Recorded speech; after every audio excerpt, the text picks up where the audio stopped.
Hello friends, उम्मीद करता हूँ सभी अच्छे होंगे और दोबारा मैं आपका वेलकम करता हूँ आपके ही टेक्निकल चैनल टेक्निकल पॉइंट पे। दोस्तों, आज के इस वीडियो में मैं आपको बताने वाला हूँ कि यूपीआई पेमेंट के लिए हमें किन किन चीज़ों की ज़रूरत होती है और कितना बेनिफिशियल है हमारे लिए यूपीआई। दोस्तों, यूपीआई यानी जो हमारा इंडिया का नया पेमेंट का इंटरफेस है, जिसे हम यूनिफाइड पेमेंट इंटरफेस के नाम से जानते हैं। दोस्तों, फिलहाल अभी जो वर्जन चल रहा है वो है 2.0। इससे पहले पहला जो वर्जन आया था उसके अंदर भी बहुत सारी फैसिलिटीज हमें अच्छे दी गई थी और फिलहाल अभी और इस सर्विस को जो है वो इम्प्रोवाइज करके हमारे लिए दिया गया है। हालांकि कुछ दिन पहले भी मैंने इसके ऊपर एक वीडियो बनाया है कि क्या क्या अपडेट्स इसके अंदर जो नया वर्जन आया है इसका यूपीआई 2.0, तो उसमें क्या क्या और अदर फैसिलिटीज हमें मिलने वाली है, इसके ऊपर एक वीडियो बना हुआ है। आपको इस वीडियो के डिस्क्रिप्शन में उसका लिंक मिल जाएगा, तो उसको भी आप देख लीजिए ताकि आपको उसके नए फीचर्स जो है वो पता चले। आज के वीडियो में हम बात करेंगे स्पेशली यूपीआई के लिए किन किन चीजों की जरूरत होती है। दोस्तों, यहाँ पर हम में से बहुत सारे लोग जो है बेसिकली जो डिजिटली कम कनेक्टेड होते हैं, तो इनको नहीं पता होता है कि यार यूपीआई पेमेंट किस तरीके से करना है और उसके लिए किन किन चीजों की रिक्वायरमेंट होती है। दोस्तों, हम में से अभी बहुत सारे लोग ये समझते हैं कि यूपीआई पेमेंट इस्तेमाल करने के लिए इंटरनेट बैंकिंग का ऑन होना जरूरी है। दोस्तों, ऐसे नहीं है। इंटरनेट बैंकिंग एक अलग चीज है और यूपीआई से पेमेंट करना एक अलग चीज है। तो नॉर्मली यहाँ पर अगर यूपीआई का पेमेंट इंटरफेस हमें इस्तेमाल करना है तो इसके लिए नेट बैंकिंग ऑन करना जरूरी नहीं है। नेट बैंकिंग की फैसिलिटी लेने के लिए हमें बैंक में एप्लीकेशन करना होता है, उसके बाद हमें नेट बैंकिंग की फैसिलिटी मिलती है। लेकिन यूपीआई के लिए किसी भी तरीके की कोई परमिशन लेने की हमें जरूरत नहीं है। अगर आपका बैंक अकाउंट है, मीन्स अगर आपका सेविंग अकाउंट है, करंट अकाउंट है, इवन आपका ओडी अकाउंट है, ओवरड्राफ्ट, फिलहाल अभी जो अपडेट आया है 2.0 का यूपीआई का, तो उसके अंदर ओडी अकाउंट को भी हम इस्तेमाल कर सकते हैं यूपीआई पेमेंट के लिए। तो ये चीज होगी। बेसिक चीज ये है कि इसके अंदर हमें एक बैंक अकाउंट की जरूरत है। उसके बाद जो है ये हमारा केवाईसी कंप्लीटेड होना चाहिए, ये भी एक जरूरी चीज यहाँ पर हो जाती है। और इसके लिए मोबाइल नंबर का होना बहुत ही जरूरी है।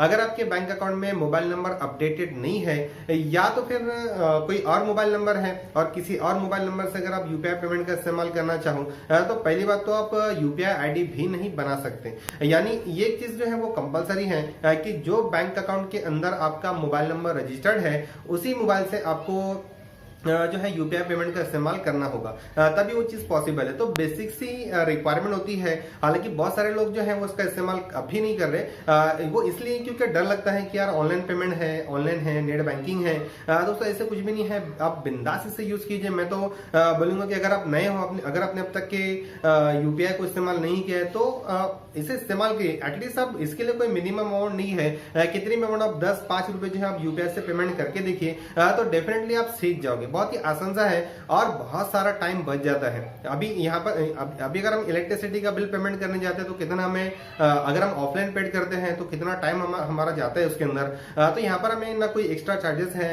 ना, हालांकि 2-4 रुपए हो सकता है कि बैंक आपको चार्ज करे, लेकिन ज्यादातर ट्रांजेक्शन जो है वो यूपीआई से फ्री ही है। तो एकदम आसान सा है, इतना कुछ मुश्किल नहीं है। यूपीआई आईडी आप बना सकते हो भीम एप्लीकेशन के अंदर। बहुत ही आसान सा एक छोटा सा एप्लीकेशन जो हमें गवर्नमेंट ऑफ इंडिया की तरफ से ही मिला है, भीम। तो इसके जरिए भी आप यूपीआई, ये एक्चुअल में यूपीआई बेस्ड एक एप्लीकेशन है और बहुत ही आसानी से हम ट्रांजेक्शन अभी कर पा रहे हैं। तो मैं आपको जो है वो सजेस्ट करूंगा कि आप इसे यूज कीजिए। तो बेसिक से रिक्वायरमेंट है, बाकी कहीं कोई ऑनलाइन बैंकिंग के लिए एप्लीकेशन की जरूरत नहीं है, कोई अदर जो है वो एक्टिवेशन की जरूरत नहीं है। आपका बैंक अकाउंट है, मोबाइल नंबर वो है आपके पास जो आपके बैंक में रजिस्टर्ड है, तो इतना ही काफी है। आप इतना हो जाने के बाद जो है ये बेसिक रिक्वायरमेंट अगर आपके पास है, यानी केवाईसी अपडेटेड है और आपका जो मोबाइल नंबर है वो रजिस्टर्ड है, वही मोबाइल नंबर आप इस्तेमाल भी करते हो, तो इसके बाद की जो प्रोसीजर शुरू होती है वो इसके बाद की प्रोसीजर है कि हमें अभी हमारा यूपीआई आईडी बनाना है। जो बाय डिफॉल्ट यूपीआई आईडी बन जाता है एक हमारा, तो वो होता है हमारा मोबाइल नंबर जो बैंक में रजिस्टर्ड है और @UPI। इस तरीके से ये हमारा एक आईडी बन जाता है। बट अगर आप एडिशनल अगर बनाना चाहो तो और भी बना सकते हैं भीम एप्लीकेशन के अंदर। जब यूपीआई आईडी जब हमारा बन जाएगा तो फिर आगे की प्रोसीजर क्या है, बस इतना ही है। जब आप भीम एप्लीकेशन को इंस्टॉल करोगे तो यहाँ पर आपको अगर आपके मोबाइल में पैटर्न वगैरह डाला हुआ है, पासवर्ड है, वो उससे आपको उसको जो है वो लॉक लगाना होता है, वो पासवर्ड आपको सेट करना होता है। एक कोई भी पासवर्ड आप जो है भीम एप्लीकेशन के अंदर रजिस्टर कर सकते हो जो कम्प्लीटली डिफरेंट होगा हमारे मोबाइल नंबर से, और वो जो इस्तेमाल किया जाएगा वो पेमेंट को कंफर्म करने के लिए। क्योंकि इतना बन जाने के बाद अगर आप भीम एप्लीकेशन के अंदर आपका यूपीआई आईडी बना लेते हैं तो ये बन जाने के बाद हम रेडी हो जाते हैं यूपीआई पेमेंट के लिए। अभी इसके बाद की क्या प्रोसीजर होती है, यूपीआई के लिए हमारा आईडी भी बन गया, तो उसके बाद अगर आपको इन केस अगर आप ऑनलाइन किसी चीज को आप खरीद रहे हो, अभी मैक्सिमम जगह पर जो है ऑनलाइन केसेस को जब आप परचेस करोगे तो मल्टीपल ऑप्शंस हमें दिए जाते हैं। बहुत सारे वहां पर मोड्स ऑफ पेमेंट होते हैं, डेबिट कार्ड, क्रेडिट कार्ड होता है और कैश ऑन डिलीवरी होता है और साथ ही यूपीआई भी होता है। तो और भी बहुत सारे हैं, पैसा पे वगैरह आ जाता है, पेटीएम आ जाता है, तो ये थोड़ा सा अलग हो जाता है। पेटीएम में भी आपको पहले पैसा ट्रांसफर करना है, पैसा पे में जो फ्लिपकार्ट का है तो उसमें भी आपको पहले ये ई वॉलेट से यहाँ पर आपको बैंक से पहले पैसा ट्रांसफर करना है, उसके बाद वहां से किसी और को ट्रांसफर करना है। बट यूपीआई के जरिए क्या होता है कि बैंक टू बैंक ट्रांसफर होता है। ये एक बहुत ही अच्छी फैसिलिटी है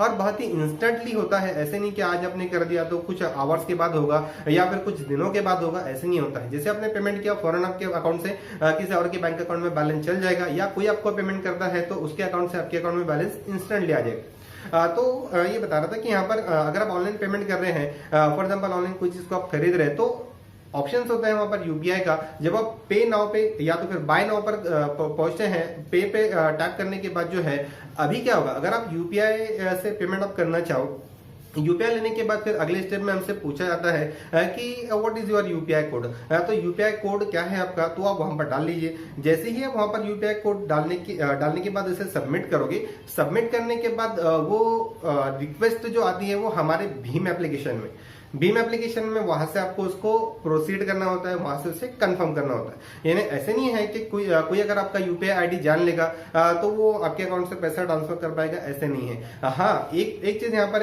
एक कौन इसका हम बोलेंगे कि अगर आपका मोबाइल किसी और पर्सन के हाथ में चल जाता है, आपका पैटर्न, आपका पासवर्ड अगर उसको पता चल जाता है तो फिर आपके बैंक अकाउंट को हैंडल कर सकता है। लेकिन सिर्फ अगर यूपीआई आईडी किसी को पता चल जाता है तो उसकी वजह से हमें कोई प्रॉब्लम नहीं होती है, कोई घबराने की प्रॉब्लम नहीं है। और बहुत सारी बार अगर पैसा हमारा प्रॉपरली ट्रांसफर नहीं होता है तो इस सिचुएशन में बैंक हमें सपोर्ट करती है कि आपका पैसा, फॉर एग्जाम्पल इलेक्ट्रिसिटी का बिल आप पेड कर रहे हो, मोबाइल रिचार्ज कर रहे हो, आपके अकाउंट से पैसा कट हो गया, मोबाइल का रिचार्ज नहीं आया, या तो फिर आपका इलेक्ट्रिसिटी का बिल पेमेंट नहीं हुआ, तो ऐसे सिचुएशन में कुछ जो है वो कुछ आवर्स के बाद या कुछ दिन बाद जो है वो बैलेंस आपको रिटर्न कर दिया था। मोस्टली आवर्स में होता है, यानी कुछ ही घंटों में आपको वो बैलेंस आपको रिफंड हो जाएगा। ऐसे कोई डरने की बात नहीं होती। मैक्सिमम लोग डर की वजह से इस्तेमाल नहीं करते। यानी बहुत सारे लोग सोचते हैं कि अरे यार ऑनलाइन अगर हम इस्तेमाल करेंगे तो कोई हमारा पैसा जो है वो हैक कर लेगा, आपका पैसा जो है वो बैंक अकाउंट से चुरा लेगा।